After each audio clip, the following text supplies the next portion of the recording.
Dans cette vidéo, on va étudier la structure des groupes monogènes, c'est-à-dire des groupes engendrés par un seul élément.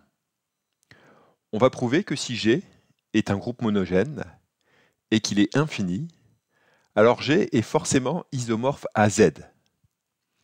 Et on va prouver qu'au contraire, si G est fini, et si on note n supérieur ou égal à 1 sont cardinales, alors G est isomorphe au groupe Z sur NZ.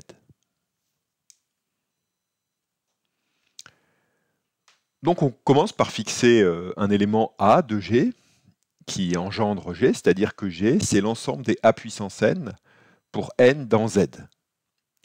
Et on considère l'application phi qui va de Z dans G et qui à K associe A puissance K.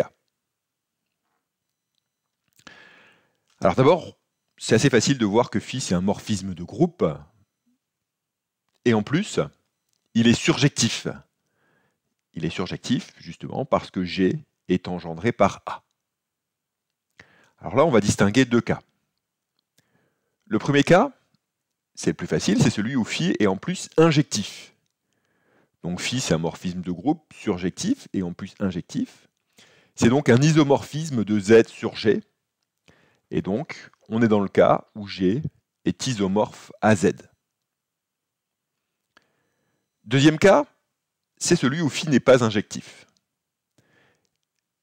Le noyau de phi est alors un sous-groupe de Z. Et on sait par le théorème de structure des sous-groupes de Z qu'il existe un entier n tel que ker de phi égale nz. Ici, n peut même être choisi supérieur ou égal à 1 puisque phi n'est pas injectif. Et bien là, en fait, on a construit le n qu'on espérait construire. Et là, maintenant, on va essayer de prouver que G est isomorphe à Z sur nz. Et l'idée qu'on veut utiliser, c'est une idée classique en théorie des groupes. On va faire ce qu'on appelle un passage au quotient. Et on va considérer l'application psi de Z sur nz dans G qui a K bar associe A puissance K. Et le but du jeu, c'est de démontrer que psi est l'isomorphisme entre Z sur nz et G qu'on souhaite construire. Alors il y a plein de difficultés pour se faire ça. Je rappelle ici la définition. La première difficulté, c'est de vérifier que psi est bien défini. En effet, si je prends un élément de Z sur nz, il peut s'écrire K bar, mais il peut aussi s'écrire L bar pour un L différent de K. Et il faut prouver que quand K bar égale L bar, eh bien A puissance K égale A puissance L, pour que psi soit bien défini. Eh bien allons-y, si je choisis deux éléments, deux entiers, K et L, tels que leurs classes dans Z sur nz sont égales, donc K bar égale L bar, eh bien, ça veut dire quoi? Ça veut dire que la différence K-L, c'est un multiple de n, donc K égale L plus NQ, avec Q un entier relatif. Et donc, si je calcule A puissance K, je peux écrire que c'est A puissance L plus NQ. En utilisant les propriétés de calcul dans les groupes, ça s'écrit encore A puissance L fois A puissance N, le tout à la puissance Q.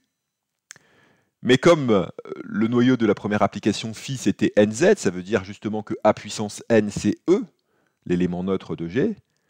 Donc A puissance n, le tout à la puissance Q, ça fait E puissance Q, ça fait toujours E. Et donc on a bien démontré que A puissance K c'est égal à A puissance L, et donc que psi c'est bien défini. Deuxième étape, on va démontrer que psi est un morphisme de groupe. Bon, en fait, une fois qu'on a démontré que c'est bien défini, c'est assez facile. Si je prends deux classes K bar et L bar dans Z sur nz, je calcule psi de K plus L le tout bar, donc c'est aussi psi de K bar plus L bar, hein. Ça fait A puissance K plus L. A puissance K plus L, je peux l'écrire A puissance K fois A puissance L. C'est psi de K bar, psi de L bar. Et donc j'ai bien démontré que psi de K bar plus L bar, ou encore psi de K plus L le tout bar, c'est psi de K bar fois psi de L bar, et donc que psi c'est un morphisme de groupe. On va démontrer ensuite que psi est injectif. Donc voilà, je considère K bar un élément de Z sur nz qui est dans le noyau de psi. Donc psi de k bar, ça fait E, l'élément neutre de G. Psi de k bar, c'est A puissance K, donc A puissance K, ça fait E. Donc K est dans le noyau de la première application que j'avais définie sur le transparent précédent phi. Le noyau de cette application, c'est NZ. Donc j'ai que K est dans NZ. Et dire que K est dans NZ, bah, c'est exactement dire que K bar, c'est 0 bar. Hein. K bar, c'est la classe de 0 dans Z sur NZ. Et donc ça veut bien dire ici que psi est injectif. J'ai bien démontré que le noyau de psi était réduit à la classe de 0 dans Z sur NZ. On va enfin démontrer que psi est surjectif. Bah, ça, c'est plus ou moins une conséquence du fait que phi est surjectif et que psi est bien défini. Hein.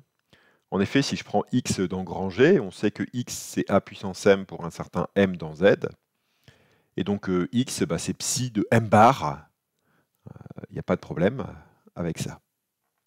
Et donc, bah, si je regarde bien, hein, ici j'ai une application bien définie qui est un morphisme de groupe injectif et surjectif. Et donc j'ai bien démontré que G est isomorphe à Z sur NZ. Alors comme je l'ai dit, c'est un procédé classique ça en théorie des groupes. Je vais en toucher un tout petit mot. Si je considère phi d'un groupe G, que je vais noter additivement dans H, un morphisme de groupe surjectif, eh bien on va pouvoir munir G d'une relation d'équivalence définie par x équivalent à y si et seulement si x moins y appartient au noyau de phi. C'est facile de démontrer que ça c'est une relation d'équivalence sur G. On va ensuite noter G sur ker phi, l'ensemble des classes d'équivalence pour cette relation.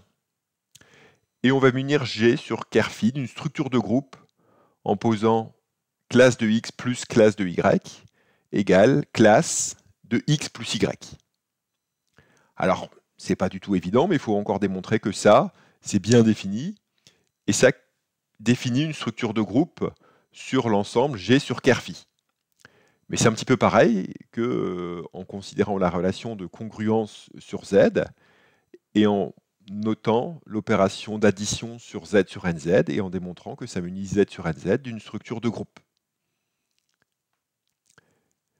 Enfin, on va considérer psi, l'application donc de l'ensemble des classes d'équivalence G sur ker phi, mais sur lequel on a défini une structure de groupe, à valeur dans H, et qui est la classe de X associe phi de X.